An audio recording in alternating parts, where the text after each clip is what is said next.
Okay, welcome back to another lesson on the Whiteboard series. Today we're going to look at the respiratory system. So before I start off, I would like to actually inform everyone that when it comes to systems, we have to look at it as they are interrelated. Now, earlier on in your early years, you would have looked in detail about your digestive system. That is just one system. However, we need to understand that the body is made up of various systems working together in order to keep the body functioning. So just a quick recap before I even jump into respiratory system. There is circulatory system, respiratory system, skeletal system, digestive system, and they all work hand in hand in order to get your body functioning. So why am I even talking about this? Because later on, you will find that digestive, respiratory, and circulatory system are actually very, very related to each other. There is a great interplay between these three systems in order to keep the body functioning. Alright, enough talk, let's jump into lesson proper. Now the first thing we need to understand would be that we need to know what are the components of air. Now first thing we need to understand that air is actually a mixture. Okay, what do I mean by it being a mixture? It means that it is not pure. So I want you to think of it as, you making Milo. So when you make Milo, a cup of Milo, it comes out like a delicious hot drink. However, you must understand that it's not just Milo. Within that cup of hot delicious drink, there are various components that goes into it. For example, you have your condensed milk, you have your sugar, and you have your Milo powder, not forgetting about your water that you use to dissolve everything together. So air is like a mixture. It is not a pure substance. It is made up of different gases.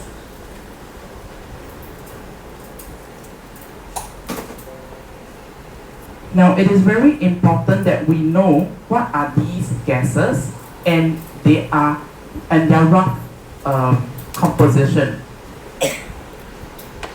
So the types of gases that we have, something that's very familiar to us would be oxygen, followed by carbon dioxide. Then you have your nitrogen and other gases. Now you might be wondering, Mr. Chong, why are you even spending time telling us the different composition, different type of gases in the atmosphere? Now that's because some of these gases, right, you will come across them very frequently. For example, carbon dioxide. Carbon dioxide is actually needed for photosynthesis, something that you have learned earlier on. You will also come across very frequently gases like oxygen, which is needed in respiration, which we will talk a little bit more later about. Now, it is very important that you actually memorize what is the rough percentages of all these different gases. So, for example, oxygen is actually at 21%. Carbon dioxide is at, and other gases is at 1% together. Okay, these two are together. Maybe I should group them. And then your nitrogen is at 78%. You have to memorize these. I repeat, it's absolutely pertinent that you remember this. These sets of information will follow you all the way up. Okay? Of course, these are not the only gases. The other gases here will include things like helium, argon, hydrogen, alright, which are existing in such low quantities that we just lump them together with carbon dioxide at 1%. But in actual fact, it's actually very small only. Okay? Now, so basically, what is oxygen for? Okay, let's talk about a few things that we want to know. Now, I'm going to just jump a little bit here and there because I think it makes sense to talk about gases as it is, and that will really help us make sense. Now, the first thing that we should remember is that oxygen is needed for respiration. Now, this is an extremely important key word. Now, respiration is not the same, does not equal to breathing. I want to be very, very clear about this. Okay? Extremely clear. Now, in breathing, it is a physical process. You can see your lungs literally becoming bigger when you breathe in and when you breathe out. Okay? So that is actually breathing. It's about taking in air, and then after that, breathing it out. Okay, that is breathing and about gaseous exchange. Now, respiration, on the other hand, is a chemical process that happens in every cell, every single cell. All right? Now, why is respiration important? Respiration is very important because it gives us energy.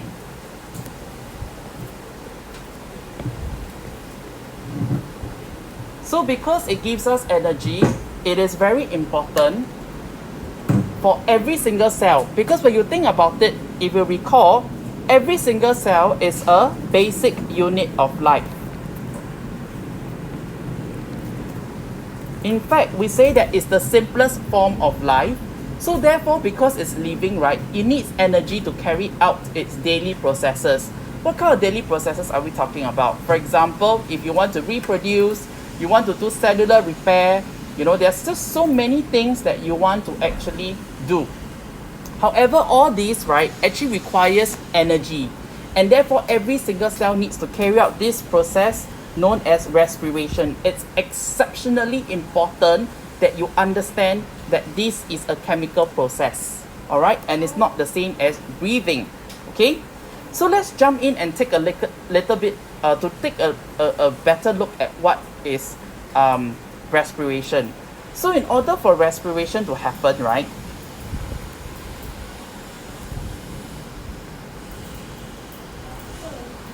you actually need, you know what, I'm going to skip to the next page because I want a little bit more space.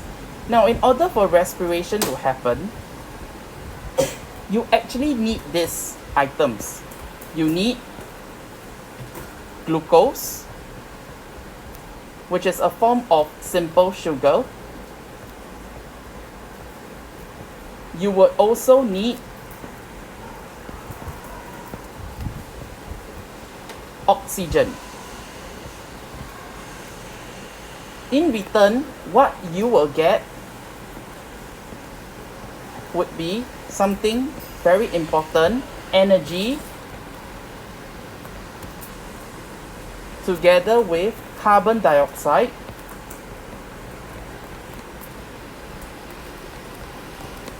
as well as one more item, water. Okay, so there are three items that you will get: energy, carbon dioxide, and water. Okay, so I repeat once again, the raw ingredients that you need for respiration to happen would be glucose and oxygen. Okay, and now this ties us back to your respiratory system. Now, your respiratory system talks about how your body takes in air from the outside into your body so that you can extract out the oxygen. Now, this oxygen is important because it is needed for this process of respiration. Okay, so I'm just going to very quickly put a side note here that your oxygen actually comes from your respiratory system. Okay, when you actually breathe, when you're breathing in, you're actually taking in air. Okay, so you don't just breathe in oxygen per se, because in the atmosphere, all right, you are looking at air. And remember, I told you that air is actually a mixture of different gases.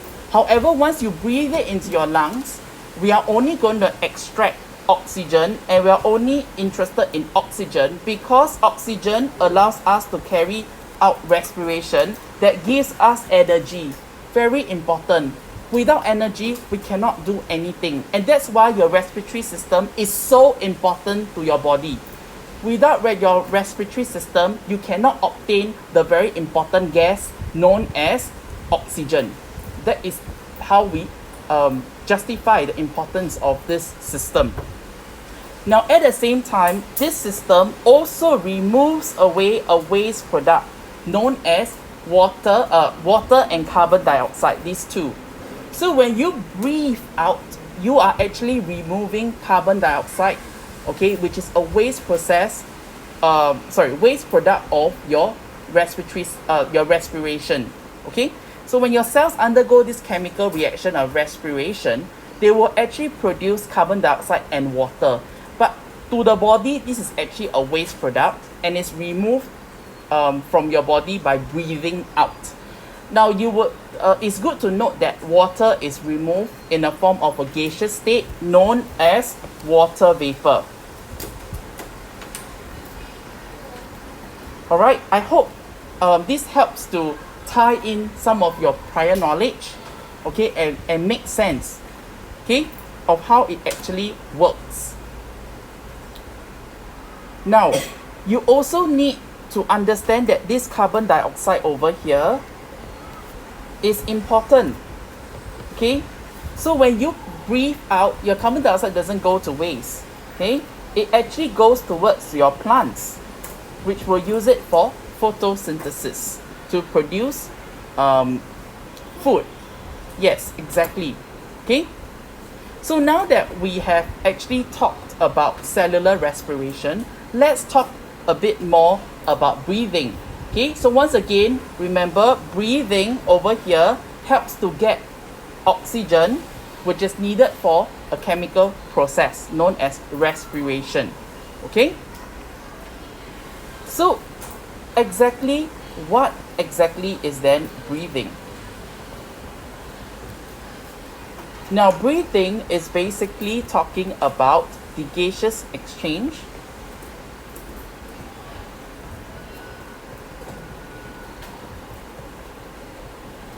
of oxygen and carbon dioxide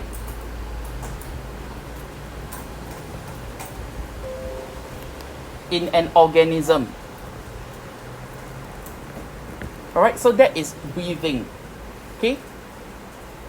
Now, once again, why is it an exchange? Because you need your oxygen. Why do you need it? You need it for respiration. And you want to actually get rid of your carbon dioxide. So why do you not need is a waste product? Okay, so you want to remove it because it's a waste product from respiration. So therefore, it's called a gaseous exchange because you're taking in oxygen and giving out carbon dioxide. Okay, I hope you all can see that relationship. So basically, what happened is that your respiratory system is in charge of breathing, and obviously, you have different parts of a respiratory system. So what are the parts that is very essential? So let's talk about it. So parts of the respiratory system. Now, before you even jump into the lungs, you should note that the very first thing that comes to your mind should be your nose. Okay, your nose is part of it. Okay, and then you have your windpipe. And finally, you have your lungs. Okay, now, your nose and your windpipe, right, they generally have this function of clearing the air before you breathe in. So they have got tiny little hairs that produce mucus that helps to trap dust particles before you even get to your lungs. So it sort of cleans the air, filters the air before it reaches your lungs. Okay. Now, however, we want to actually look at the lungs in particular because this is the most complicating one. So there are different parts of your lungs. One of the most smallest part will include something known as your air sacs. So your air sacs are the one that actually carries out that gaseous exchange, which I'm going to zoom in right now to show you exactly how does it look like. So I'm going to start off from your windpipe. So from your windpipe, this is roughly how it looks like. Okay, it's divided into two tubes. Now you don't have to know the name of these two tubes. Okay, basically it will then start to divide again and again and again. So this is how your lungs will actually look like if you go part by part, and then they'll divide again and again. They're like grapes, you know, like how vines of grapes look like. So exactly, so they will actually start to divide some more. This is because you want to increase surface area to volume ratio to actually enable your gases exchange to happen at a faster rate. Now, here's the wonderful part. Right at the end of it, you have this ball-like structures. Now, these ball-like structures are known as your air sacs. And if you zoom in, okay, each ball-like structure is actually surrounded by blood vessels. Okay, why is this important? So recall, blood vessels are actually like tubes to carry your blood around the body, and your blood actually carries the oxygen. So what happens if I zoom in even more? If I want to zoom in even more, okay, into one air sac, okay, I'm looking at this one and I zoom in over here, okay.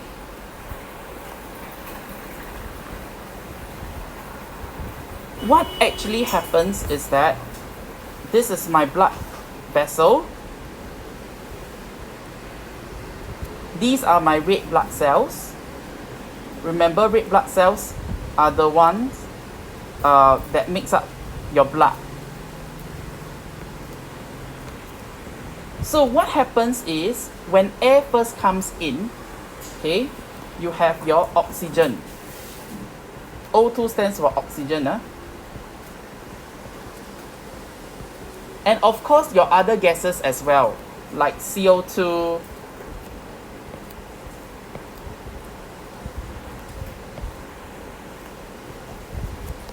okay, in lesser amounts, because remember the composition of it is 78% of it is nitrogen and oxygen is only about 21%.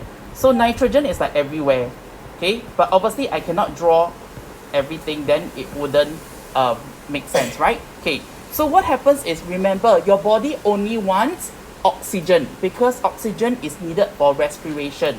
So what happens is that your oxygen would then go inside,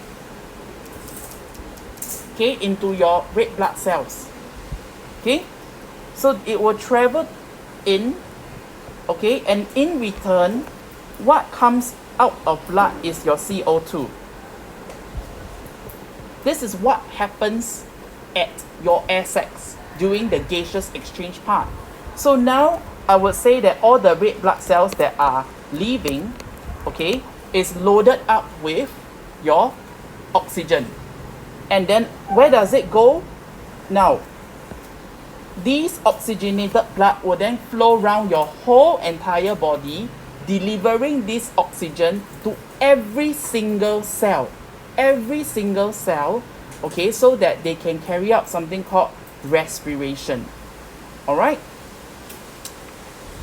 I hope you are clear about this. Just take a moment to internalize what I've said about exchanging. Now then the next part, I want to also talk about the need to compare inhaled air versus exhaled air. So inhaled air basically is air that you breathe in, and exhaled air means air that you breathe out. Okay, it just means like that, just in case some of you are still not quite sure about the terminology. Alright, so let's see what happens. Okay, so basically in terms of oxygen level, right? So if we're going to do a chart,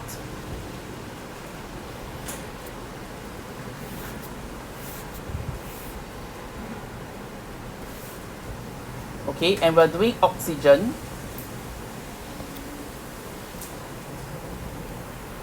Sorry, just give me a minute. Let me just rectify this. Okay, there you go. And we're doing oxygen. We know that, okay, there is actually more oxygen in inhaled air as compared to exhaled air. Now the reason is because oxygen has been taken in by all your cells already. So the air that you breathe out, right, okay, has already been removed into your blood to be delivered to all the cells. That's why there is less oxygen. When you talk about carbon dioxide, okay, there is actually less carbon dioxide compared to when you breathe out, because what happens is that, remember, it is a waste product of respiration, so your body wants to remove it. So when you breathe out, that is where you're going to remove your carbon dioxide. So your water vapor, okay, is going to be the same thing. So there is actually less water vapor as compared to when you breathe out. Why? Because once again, water vapor is a waste product of respiration. And this is the reason why I taught you respiration first before I move on to this, so that you can understand and relate to the phenomenon of why your exhaled air has a higher amount of certain gases and a lower amount of certain gases. Alright, and in terms of heat, now, and usually the case, unless you live in a very, very hot country that is above 37 degrees Celsius, alright, chances are that your surrounding would be less, has a lesser temperature than 37.5. Okay, why? Because when you breathe out, your air has already been warmed, okay, by the insides of your lungs, which is at 37 degrees Celsius thereabout, alright, which is the body temperature. So definitely this is more heat.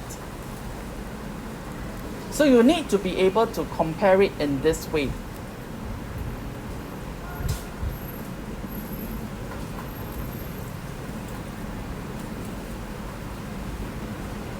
Alright, so let's talk about breathing rates.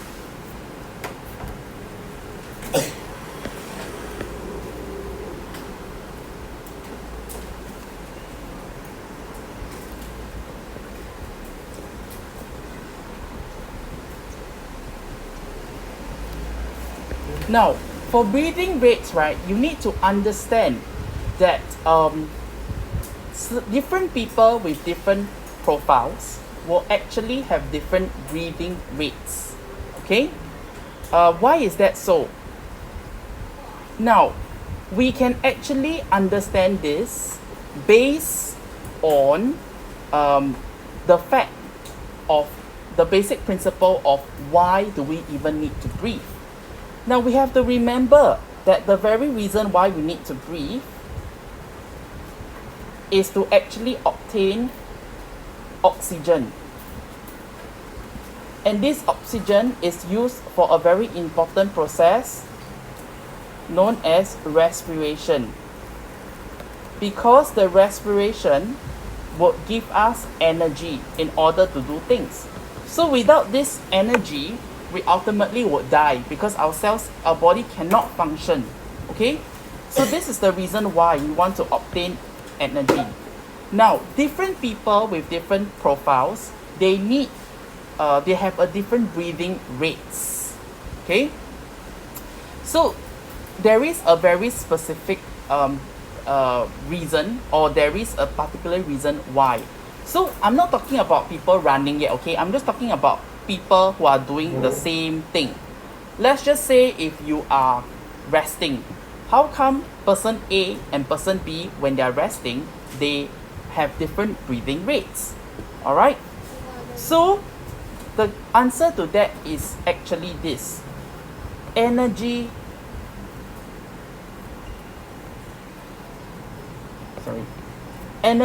requirement. That is the key thing. Why? Different people have different types of energy requirement. So for example, if I have a baby versus say an adult, and then I would compare it to an elderly. Okay, how is the energy different? So when you think about it, a baby is very active and it needs to do a lot of growing, right? Needs to grow a lot. Okay, so this is something that requires a lot of energy, in order to grow. So remember, I told you one of the daily processes is actually reproduction. So when we talk about reproduction, it's not just about the physical reproduction of another baby. I'm also talking about the reproduction of your cells. When your cells divide, they need to actually have energy to do it. So your baby actually needs a lot of energy. Okay, so it's not just about feeding your baby more food.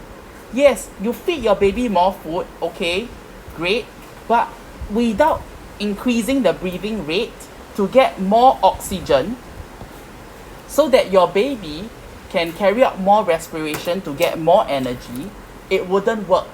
So this is the reason why the breathing rates of your baby is actually very high. Okay? Higher as compared to your adult. Your adult's not that high. Okay? Why? Because you are done with most of your growing process. You do not need that much energy. It's just to maintain, okay,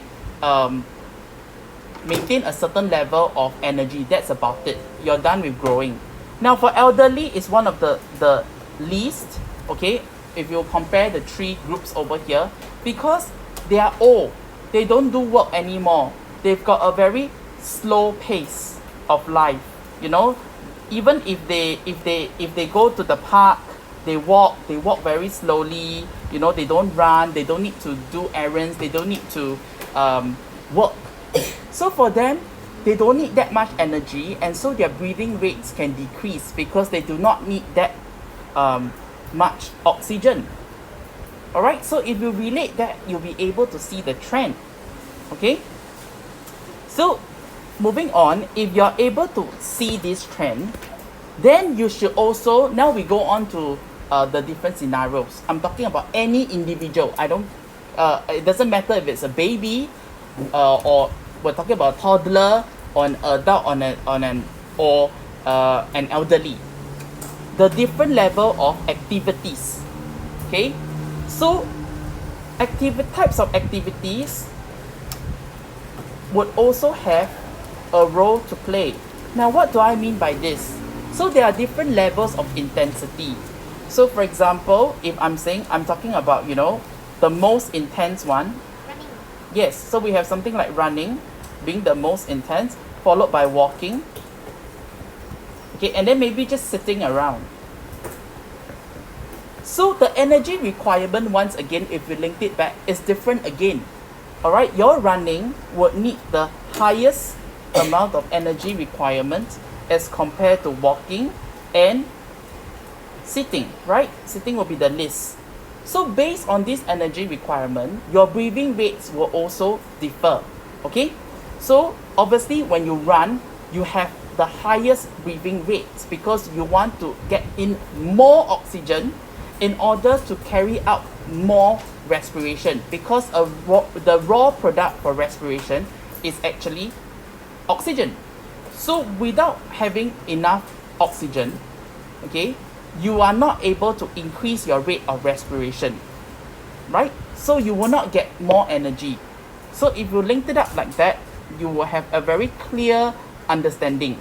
So when you exercise, your breathing rate will increase. Okay, that's the whole thing. Now it's also very important that we recognize that breathing rates will increase when we exercise, or we increase in the intensity of our activities that we do. We are actually taking in more. The key word here is more. Okay, more oxygen. Because when you don't include the word more, you're telling me that when you're not exercising, you're not taking in oxygen. So you need to be very careful about it. Alright? Okay, now let's take a very quick look at how other different organisms have exchanges, do this gaseous exchange. Because not all animals have lungs like we do, right? So for example, like your fish, so what do? Now, fish, instead of having lungs, they have something called your gills. Now these gills, they have a large surface area that is actually covered, rich in blood vessels. Okay, so what happens is that when it's rich in blood vessels, right, as the water flow through the flow through the gills. You know, when the fish take in water, it will flow through the gills. All the oxygen can then go into the blood vessels. So your dissolved oxygen in the water will enter the bloodstream. And of course, you know, your carbon dioxide also leave the same way. So as the water flow through the gills, this gaseous exchange actually happens.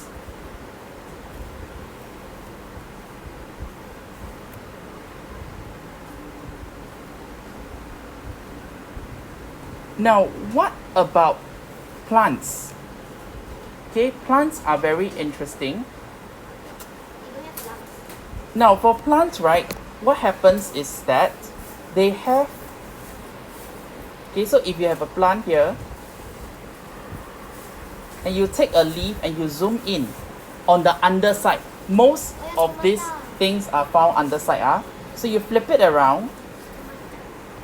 Now what you see is actually structures that looks like this under the microscope.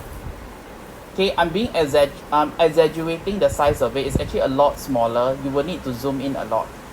Now, this area here that I'm going to color red, okay, this is called the stoma. Now, most of you are familiar with the word stomata. Now, stomata is actually the plural form of stoma. So if I'm referring to two, it becomes stomata. Okay, it is not the common form of English whereby you just add a s and then it will become plural. Okay, you have to change the whole name to become stomata. All right. So these stomata, right, they're actually tiny openings. Okay, these are holes or tiny openings that allows gaseous exchange to happen. So this gaseous exchange happen, right? Guess what? It actually differs based on what is available at that time. So what do I mean by that? So in broad daylight, okay, when it's sunny and everything else, okay, your plant actually needs carbon dioxide, okay, for photosynthesis. So then your carbon dioxide will flow in.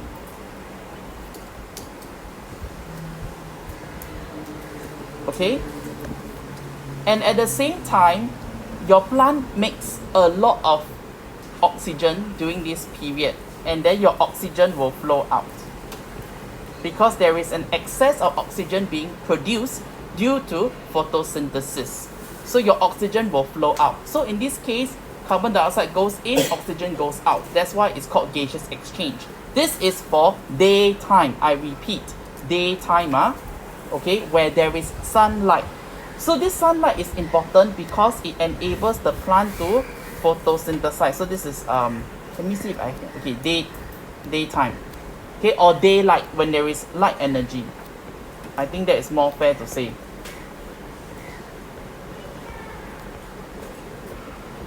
Okay, and then what happens when the light is absent is the same as every single living organism. Okay, you will need oxygen for respiration. Okay, and then what is given out is carbon dioxide. Now, it doesn't mean that in the daytime, because oxygen is given out, oxygen is not needed. No, a plant is a living thing. It has to respire, and when it respires, it definitely needs oxygen. Then how come it is still giving out oxygen when in the daytime or when there's light?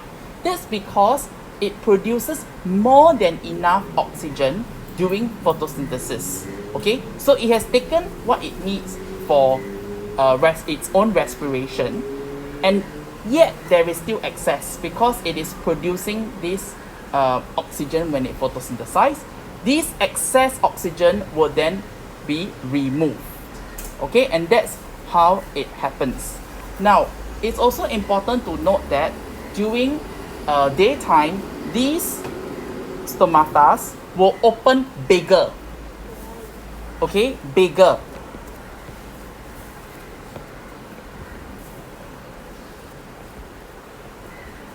When there is light.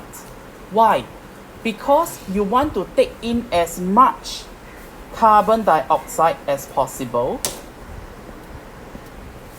Okay, for photosynthesis, you want to maximize. Think about it. If you're a plant and there is plenty of sunlight, wouldn't you want to quickly make as much food as possible? But in order to make as much food as possible, you need to obtain as much carbon dioxide, which is a raw material.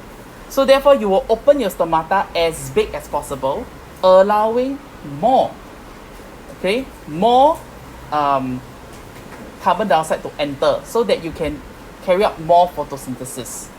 Now, it's also good to note that it's through this same stomata that your water vapor leaves your plant. Okay? Yep. So what happens is that through this tiny opening, there is actually your water vapor will also leave. So that's why, right, it's a bit of a trade-off. So when you think about it, under very strong sunlight, when you don't water your plants enough, and your plant is opening up its stomata as big as possible, it will lose a lot of water. But it's okay if you water your plants, because your plants can actually take up more water from the roots.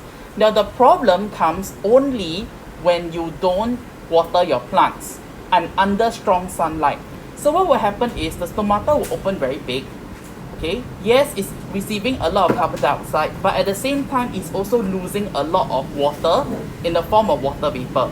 And if you don't water it, after some time, you will see that your leaf starts to wilt.